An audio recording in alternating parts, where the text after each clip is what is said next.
بچه ها حالتون چطوره؟ خوش اومدیم به اولین ویدیوی یوتیوب ما. من مایا جان و همسرم لایک و کامنت و سابسکرایب یادتون نره. قراره تو این ویدیو به پرتکرارترین سوالاتتون جواب بدیم. بچه سوال اول پرسیدن که فروشندش بودی بعد با هم آشنا شدید یا اینکه از قبل همون میشناخت؟ مثلا در مورد منه دیگه سوال، درسته؟ خب نه بچه ها، ما کلا اول که با هم دیگه دوست بودیم، بعد به این فکر افتادیم که خب شریک بشیم و مغازه بزنیم. یه جای خیلی کوچیک توی محله یک مقداری پرت شروع کردیم و الانم که اینجای ما 2 تا شعبه داریم. یه دونه مگزین. خب سال بعدی من سلام نگیدم، خیلی زشت بود. یه از اول یه بار نه صبر کن. بدترین اخلاق جفتتون پرسیدن چی؟ البته آقا سلام نکرده. بفرمایید. سلام علیکم. حال شما؟ اینقدر دیگه من توی ویدیو سلام علیکم بدترین اخلاق تو بگو. اول تو. تنبل، به شدت تنبل. یعنی صبح به زور از خواب بلند میشه میاد سر کار، شب زود میخواد کارو بپیچونه بره خونه، هیچ کاری رو هم به عهده نمیگیره. کلا این تنبله به تمام معنا. بدترین اخلاقش تنبلیش.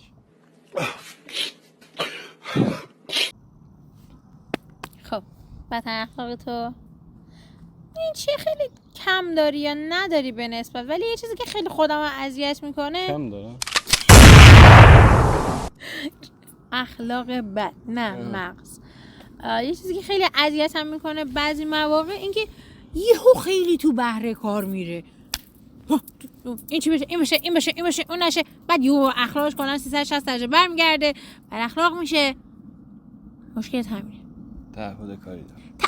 اسم چیز خودش رو میذاره تعهد کاری و من که بعضی مواقع دلم خود استراحت کنم میگه تنبل بعدی. خب البته من چون خودم هم اخلاقم مثل مجتبی دقیقاً درکش میکنم. خب سوال بعدی، کدومتون ولخرج تره؟ اصلا تعریف ولخرجی واسه این خیلی چیز ساده ایه. مثلا 8 تا لباس خریده واسه عید، بعد میگم اوکی دیگه چی نمیخوای دیگه، بعد میره دنبال دوباره یه چیز دیگه مثلا خالش میخره. این چه خوشگله، مشتاق بریم اینو بخریم. مثلا من یه الکی خواه میگم، به قول ما رشتی‌ها یه خواه میگم که بگذره، بعد دوباره فردا منو به زور میکشه مثلا میبره اونجا، آدرسم پیدا میکنه، دوباره میگه بخریم اونو. واقعا میره میخره و یه بحث کوچیک میکنیم سر همون خریدن. این ولخرجی نیست. این چیه؟ خوش خرید بودنه. هنوز همیشه اینو بهش میگم، هنوز لباسای پارسالشو نپوشیده. خیلی خوب. خب همینجا من یه سوال اضافه کنم، شکم یا تیپ جفتتون؟ کدوم یعنی چی؟ کدوم انتخاب میکنید؟ اولویت شکم یا تیپ؟ تیپ دیگه. تیپ. شکم دیگه. نه متوجه سوال نشدم. اولویتت با شکمت یا با تیپت؟ شکم قطعاً. غذا. من تیپ.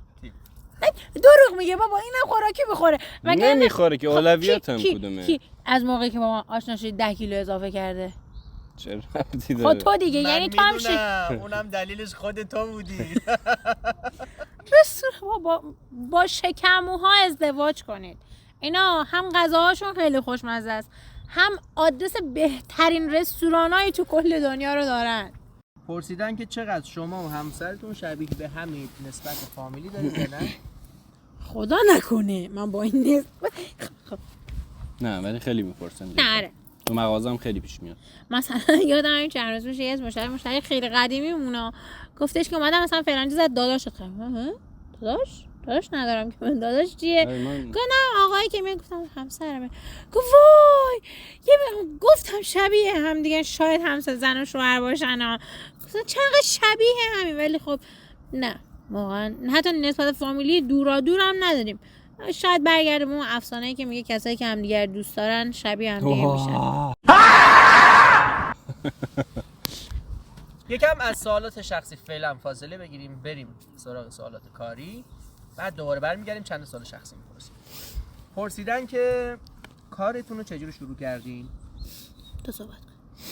کارو من همیشه میخواستم یه شغلی بزنم، ولی با کی بزنم، چجوری بزنم، همیشه داستانش بود دیگه. خودم 8 سال نزدیک 7-8 سال بورس کار میکردم حرفه‌ای، خیلی هم آورده بودم تو بورس. ولی دیگه فکر کنم 5-6 ماه بود با هم دوست بودیم، 4 ماه 4-5 ماه بود با هم دوست بودیم. نه نگاه کن، شهریور مهر آبان آذر دی 5 ماه. ها دیگه 4-5 ماه با هم دوست بودیم. بعد دیگه گفتم یه شغلی بزنیم. ایده از من بود لوازم آرایشی، خود چون سر زبون داره هم خوش قیافه است. اینا یه چیزایی دیدیم که مثلا اینترنتی تو بقول معروف اون تیک هدفمون رو گذاشته بودیم که تهش می‌خوایم به کجا برسیم. بعد فروش اینترنتی فکر کرده بودیم، وسعت مغازه، تعداد شعب فلان اینا، که کاری باشه که بشه گسترش داد. دیگه استارتشو زدیم از یه جای کوچیک با خیلی جنس خیلی کم. خدا رو شکر الان به یه جایگاه کوچیکی رسیدیم. الان دلم نمیخواد برگردم واقعا. با صندوق عقب ماشین شروع کردیم. فکر کنم یه دونه جعبه بود با 2-3 تا پلاستیک. 2 تا کارتون انقدری بود با 3 تا پلاستیک که پشت ماشین یکی از اقواممون جا شد آوردیم. آره دیگه با اون جنس آوردیم. بعد دیگه خدا رو شکر دیگه کم کم دیگه جنس خیلی تعدادش زیادتر شد. خب خیلی هم خوب شد اینا رو گفتین، چون سال بعدیمون هم تقریبا به همین مربوطه و اینو از مایاج میخوام توضیح بده برامون. خیلی ها پرسیدن که آقا تو فکر مغازه زدن هستیم، حالا یا پوشاک زنونه یا لباس زیر یا آرایشی اکسسوری اینا، وضع بازار چطوره؟ بزنیم یا نزنیم؟ ببین کل وضع بازار به خودت بستگی داره. یعنی الان دیگه اون دور زمانه‌ای که تو بمونی مشتری بیاد ازت خرید بکنه تموم شده. خیلی وقت مرده همچین چیزی. تو خودت باید مشتری رو بکشونی سمت خودت با حالا نمیدونم اینستاگرام، نمیدونم یوتیوب، یا نمیدونم حالا گروه های تلگرام، واتساپ، هر چیزی که شده، فقط مشتری رو بکشونی سمت خودت. تولید محتوا الان دیگه خیلی وقت تولید محتوا حرف اول توی هر شغل میزنه. اگه صبر خیلی الان می‌خواستم بگم، یعنی ما کارمون رو شروع کرده بودیم، به جرئت میتونم بگم 6 ماه اول هیچی، یعنی واقعا هیچی. و یه چیزی هم که من خیلی بهش اطمینان دارم که باعث شده که ما موفق بشیم این بودش که تا 1 سال اول اصلا به هیچ کدوم از پولامون دست نزدیم، مگه اینکه می‌خواستیم بریم یه شام و ناهاری بیرون بخوریم یا نمیدونم لباسی، چیز تفریحی، اینجور چیزا. دیگه چیزی بر نداشتیم، منم خیلی به مقدار کم برمی‌داشتیم ازش. اینکه پول بر نداری خیلی مهمه. این پول رو پول میاد و همینطوری تو میتونی جنسای بیشتر بخری و دیگه از یه جای به بعد دیگه احتیاجی نیست که این پولا رو هم دیگه بذاری. میتونی سودتو ورداری یا حالا خود پولت هم ورداری بری بخواد خرید کنی. وضع بازار به این چیزایی که گفتم بستگی داشت و یه چیز دیگه که بستگی داره اون موقعیت مکانی که تو داری توش کار میکنی. یا میتونه آنلاین شاپ باشه که حالا اون قضیهش فرق میکنه، یا اگه مغازه است اون نمیدونم مثلا یه جا میری. چرا؟ نفس کم. نه من خیلی عادی دارم صحبت میکنم عزیزم. ما رمزم نیه مگری کلن رشته کلام عدستم. خب خدا سوالات کاری بسه، بریم چند سوال شخصی دیگه بپرسیم. پرسیدن که چه جوری با هم دیگه آشنا شدی؟ مجتبی بگو. تمرینی. چی؟ برنامه تمرینی ها. برنامه تمرینی؟ اون که جزء بهش بود. نه خیلی ساده بگیم توی نگیم به سوال پاسخ نمیدیم، ردش میکنیم. چرا آقا نده؟ نه مخاطب صادق باش. بگید. توی اینستاگرام آشنا شدیم دیگه. یه فضای کاری بود من برنامه تمرینی می‌خواستم بهش بدم، اون عکسامو ادیت بزنم. ببین یه چیز بگم، یه حالت حالا تو اینستا آشنا شدیم، نه تو اینستا باعث آشنایی شد.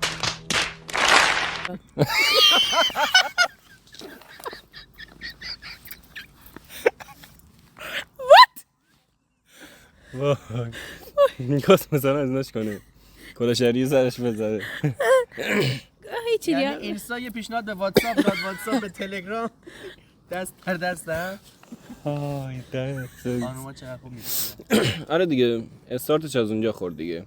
خب برنامه و ادیت و عکس و فلان اینا. بعد دیگه خب آقا 3 تا سوال دیگه داریم تمام. این 3 تا سوال رو میخوام بلا فاصله بعد از اینکه میپرسم با انگشت یا خودتون یا شخص مقابل رو نشون بدید یا آسمونشون، بعد برید سراغ چالش رو با هم دیگه.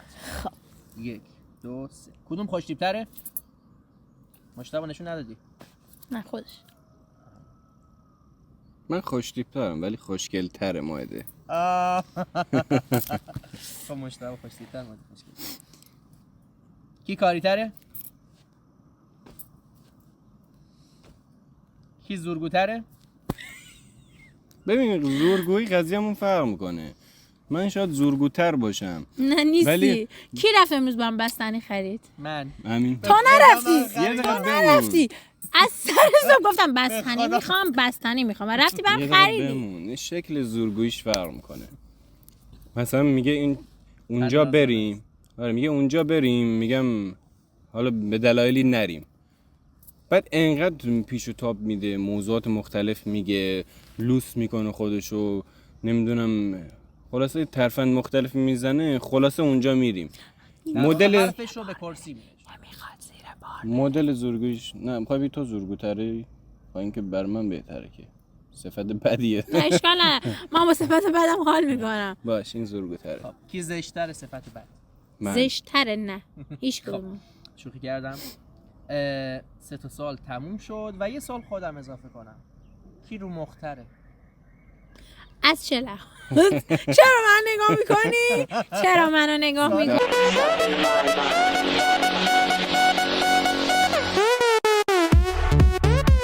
من نگاه میکنم که تو چی میگی دیگه. خب کی رو مختره؟ از چه لحاظ؟ همه لحاظ دیگه. مثلا آقا این همه لحاظ میگه طرف چقدر رو مخه. هیچ کدوم. خدایی ولی رو مخی.